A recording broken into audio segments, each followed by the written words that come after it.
Welcome. My name is Alice Wang. I am a volunteer with the OneWorld Youth Crew. We work as a group on initiatives promoting inclusion and diversity in the South Okanagan. It is my pleasure to introduce to you Chef Chris Remington providing a cooking demonstration of Scottish Haggis tarts. This demonstration is also part of the Penticton Scottish Festival, currently online exploring Scottish culture in the Okanagan. Enjoy. Hi, I'm Chef Chris Remington, and I'm here to do a tart. It's haggis and potato with a little bit of roasted turnips to go with it. So hopefully everybody's going to enjoy. Now, next tart. So we have in the oven, these are roasted potatoes that I have put into little pie shells. So you can work with individual, you can work with the 9-inch pans, but what you're left with is a firm, it's a little bit fluted on the edge, but it gives you a vessel for what we're going to be doing. So we're going to fill this with some hot haggis, and I've also got roasted turnip here, which we're going to use on it as well. So our haggis in the pot. Excellent. Now, what we're going to do is take the turnip. So this is just turnip that's been steamed, and I've added a little bit of butter, salt and pepper to it. We're going to use that as a base on the bottom.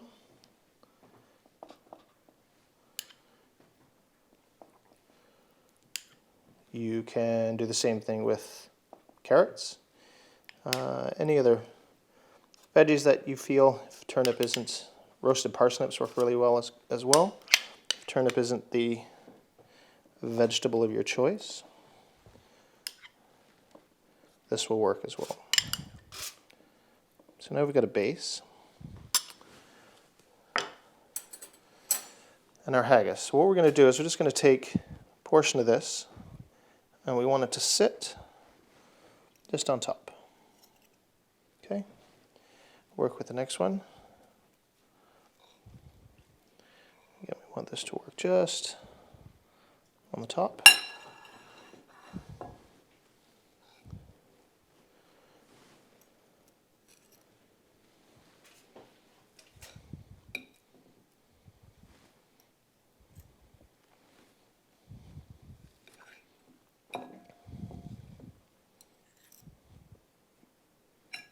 This one. So with this point, everything in here is cooked. So we really just want to reheat the pastry, or excuse me, the potato galette back in the oven. So we take that, put it in. You can put it in with the Scotch eggs, 350. It's only going to take 5 to 7 minutes. The haggis is hot. The neeps are hot, so they won't take that long in the oven for you. If we want to change these up, these tart shells work for anything, so you can play around with the recipe, have fun at home with it, and use them as often as you can.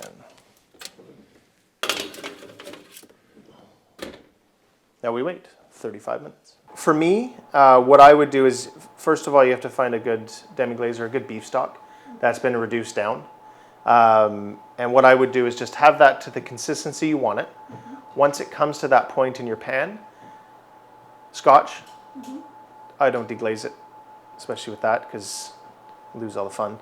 And then for every person that you're serving it to, a teaspoon of butter. So if there's 4 people, do 4 teaspoons of butter. And what you want to do is, as soon as butter's in the pan, the French term is monter au beurre, but what you want to do is then turn it off, the heat. And the heat from the sauce there, just whisk, whisk, whisk, whisk. And what'll happen is your sauce will thicken slightly, and it'll get a beautiful sheen to the top of it. And that's what the butter does. So once you get a good beef stock, and that's really all you need. If you wanted to add cream to it, you could. But then you don't really need the butter. But yeah, as far as the Scotch goes, that's the only one I wouldn't deglaze it with. If you are pan frying a steak and you want to make a red wine sauce or a whiskey sauce to go with that, when you have all that goodness that's at the bottom of the pan when you take the steak out and you hit it with whichever alcohol, deglaze that. because that's sort of the basis of your sauce, unless it's red wine, and then you're going to reduce it down. But as far as whiskey sauce, really good demi-glaze, so heavily reduced beef stock. Once it comes up to a simmer, put the Scotch in, turn it off, your butter, and then just whisk and whisk and whisk until the butter's gone, and you have a sauce. I think for people to try new things or to try foods again, you need to make them a little more interesting and a little different so that it doesn't become monotonous and the same old thing. I think it's important to take the ingredients that you like and change the way they're presented. You know what? I've got Scottish heritage in my family, and part of it is just knowing to cook what other cultures enjoy using. It's obviously haggis is a dish, but it's also ceremonial, right? So you have to give it the respect that it deserves and have fun with it. I mean, that's all what food's about. It's all about enjoying what you're eating, but also have fun with it and take those ingredients and use them in different ways to create the same dish with a different twist as many times as you can. Our haggis tarts, a bit in the oven and they've warmed through. So what we've got here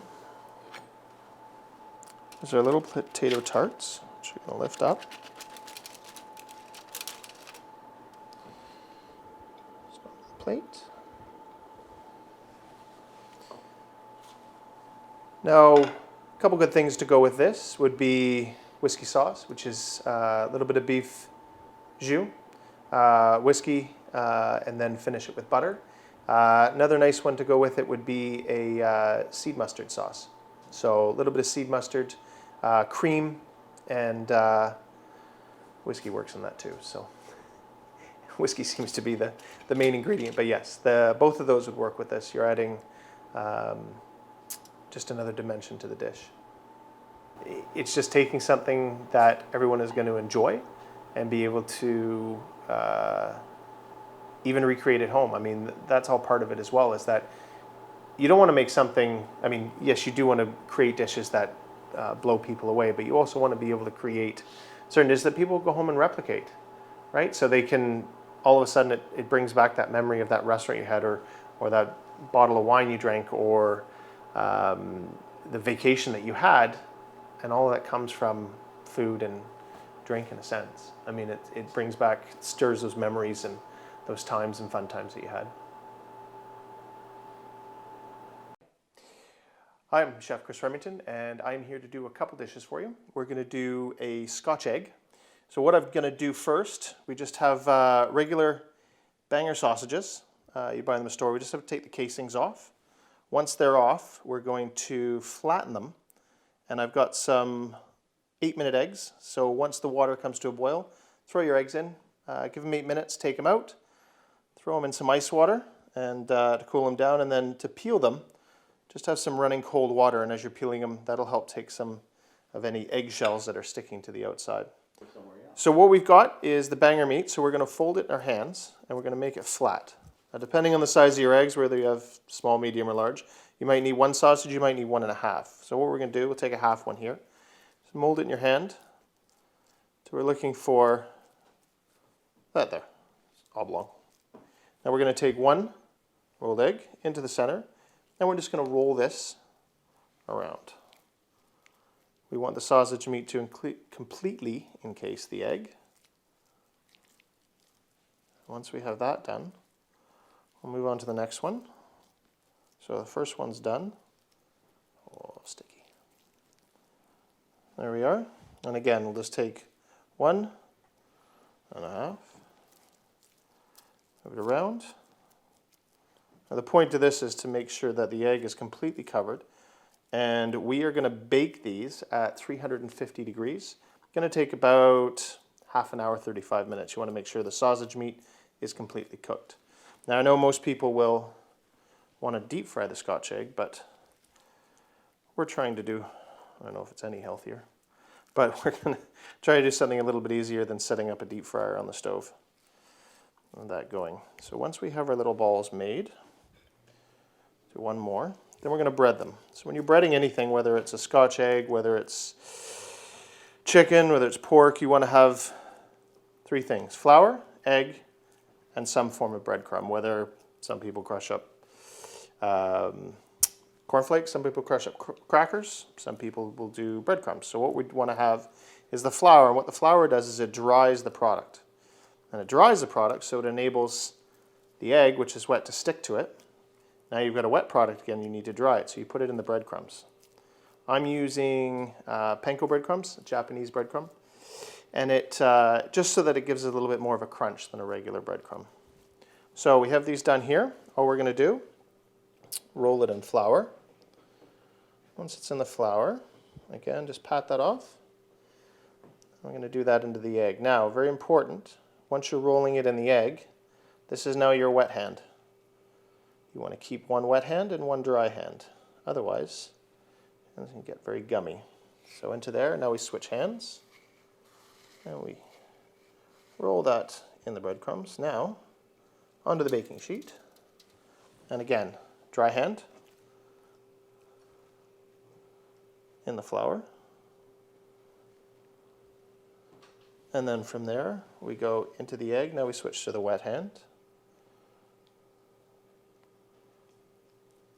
Once everything's coated in egg, we go over to the breadcrumbs and we go back to the dry hand.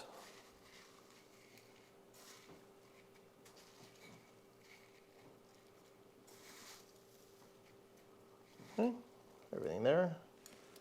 And one last one.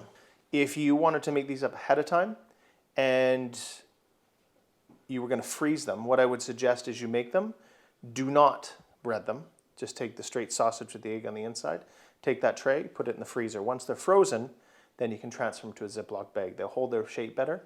And once you thaw them out, then you can bread them and put them back in the oven. Again, we're going to do it 350. Take about 30 minutes, 35 minutes until your sausage is cooked all the way through. You know what? I had the pleasure of living in Edinburgh for a year. I worked at a couple of hotels. I worked at seafood restaurant as well. So, I mean, it's always, everybody seems to have that joke running with Scotland that it's fried Mars bars and everything is fried, and it's not. I mean, you have access to some amazing wild game, mushroom foragers, and you're also a lot closer to a lot of the warmer climates in Europe as well. So a lot of that food comes over, and the seafood is unbelievable, and you get a chance to play around with that. And as myself and many other chefs have spent a lot of time traveling around the world and working with not only different chefs, but different regions and different restaurants and different styles, and you get a chance to pick and choose from each one of those, and then you come up with your own ideas. So things like, take the Scotch egg, for example. I've made it with the pork sausages. I've blended the pork sausages with a little bit of black pudding and mix that into the mix. I've had it where you can take just pieces of the black pudding, put it inside with the egg, and I mean, there's so many different ideas and so many different ways of doing these dishes. So Scotch eggs, it's been half an hour.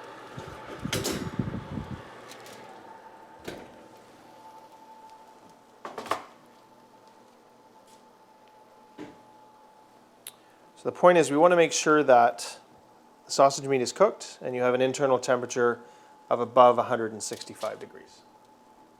Okay? So again, those 8-minute eggs, the inside isn't going to quite be done, but the point to it is that they will finish cooking here and it keeps it from going.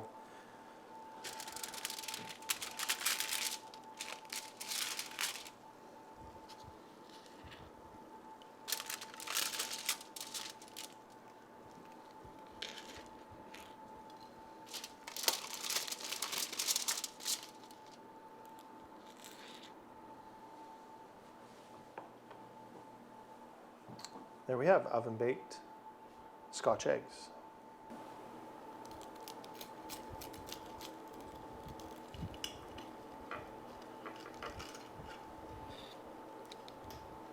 So you should finish off with your egg cooked, sausage meat moist. That's what we're looking for.